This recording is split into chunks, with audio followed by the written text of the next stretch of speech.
Vamos a empezar con un poquito de retraso, pero todo llega. Estamos ya en el último día de curso y nos quedan unas breves pinceladas para recordar algunas cosas que vosotros ya sabéis, probablemente, pero que hay que seguir machacando. Es decir, hablando del dolor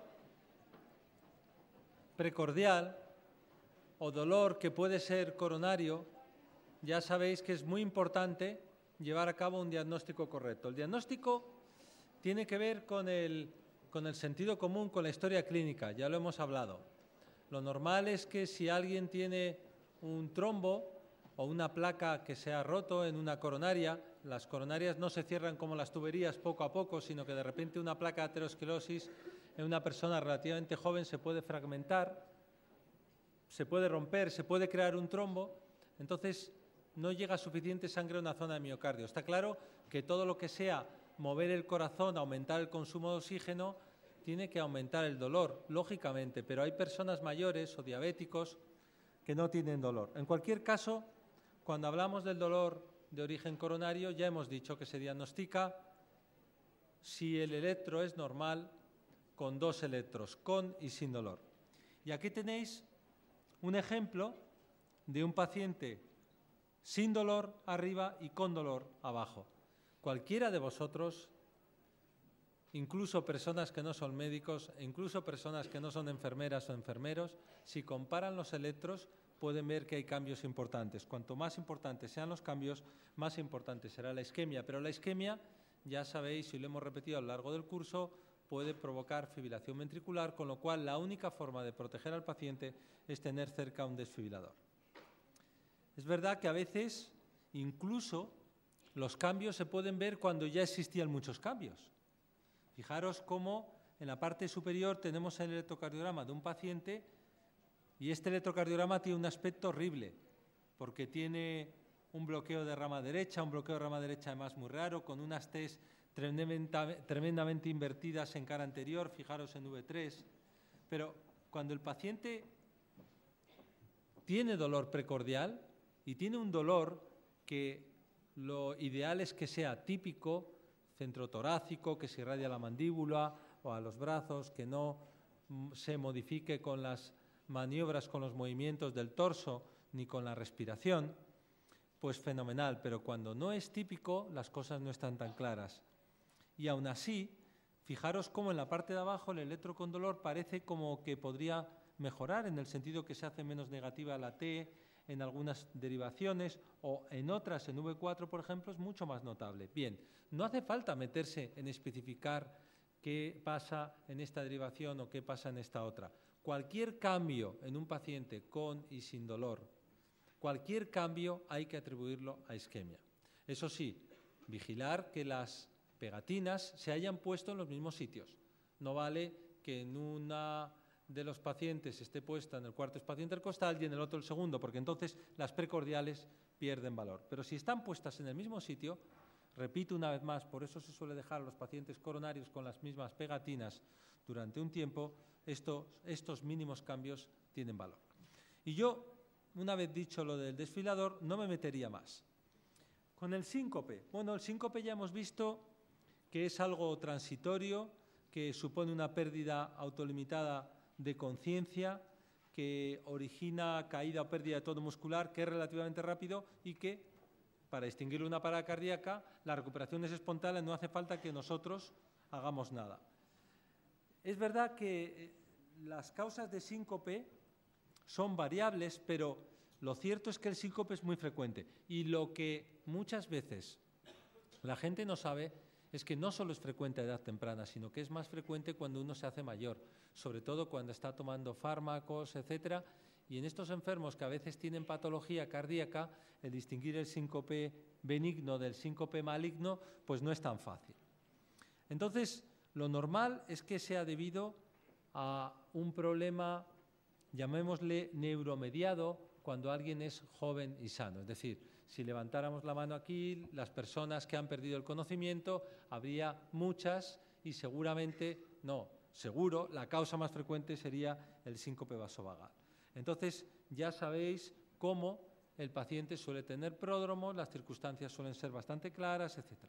Pero hay que saber que las causas de síncope también pueden ser arritmias cardíacas y que estas se producen casi siempre en presencia de cardiopatía estructural. Entonces, a nosotros, ¿qué os interesa a vosotros? Cuando tengáis un paciente delante que haya tenido un síncope, esto sí que es importante. ¿Por qué? Fijaros, solo son estas cosas, pero son a la vez que sencillas, trascendentales para el diagnóstico. Por ejemplo, las circunstancias. No cabe duda que si alguien tiene síncope en una situación de agobio, con mucho calor, o cuando ve sangre o cuando se impresiona, todo hace pensar que es un síncope vasovagal. Ahora, si tiene dolor precordial, si tiene disnea de esfuerzo, si además nos cuenta que el paciente, por ejemplo, tiene un soplo, está diagnosticado de un soplo desde pequeño, ojo, que esto puede tener importancia.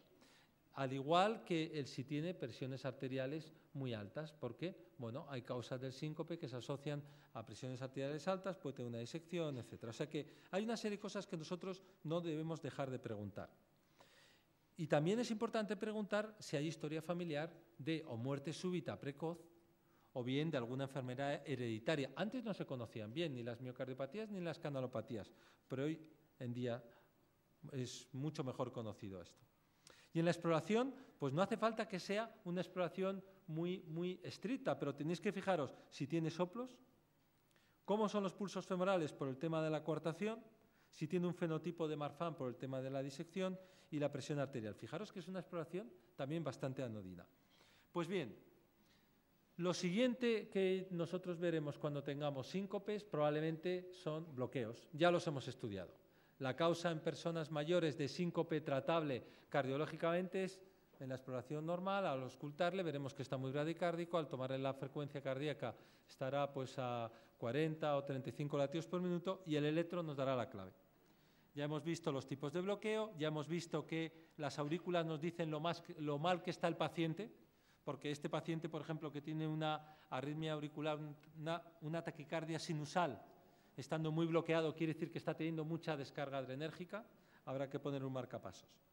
Pero también hay otras alteraciones que a lo mejor no son tan sutiles, pero que combinadas a la clínica nos van a dar también un diagnóstico bastante probable de que el síncope es cardiogénico. Por ejemplo, si un paciente tiene síncope y tiene en la parte de arriba, como veis, un bloqueo de rama derecha y el eje del QRS es izquierdo, tiene un hemibloqueo anterior asociado, pues ya vemos que tiene bloqueo de rama derecha más un hemibloqueo del hemifascículo anterior. 2 cablecitos de 3 tocados. Si además tiene el PR largo, no tiene por qué obligadamente estar el tercero tocado, pero podemos sospecharlo, con lo cual va a acabar con un marcapasos.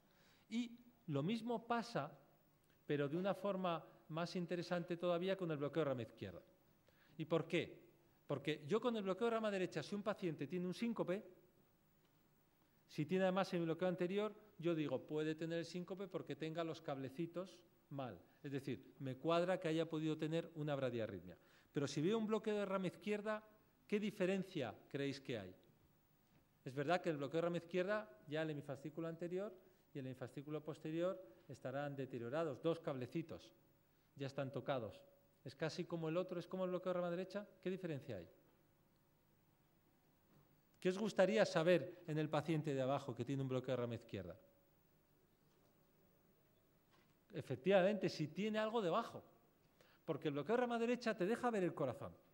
Vemos que no hay cicatrices, no hay CUS, pero el bloqueo de rama izquierda es que a lo mejor este paciente de abajo ha tenido un síncope, pero no por una bradiarritmia, sino por una taquiarritmia, porque tenga, por ejemplo, una hipertrófica. Entonces, otro de los conceptos que machacamos en el curso, bloqueo de rama izquierda, cortina de humo sobre el electro. Hay que ver lo que hay debajo, hay que hacer un ecocardiograma, hay que estudiar al paciente, porque nos podemos encontrar con cualquier sorpresa. Al igual que pasan las viejecitas, ya os hemos comentado también este electrocardiograma, viejecita con síncope, fibrilación auricular, pero el problema es cuando se quita la fibrilación auricular. Hoy mismo hemos visto un paciente en intensivos que tenía este problema, una señora mayor que realmente tiene crisis de fibrilación auricular, le ponen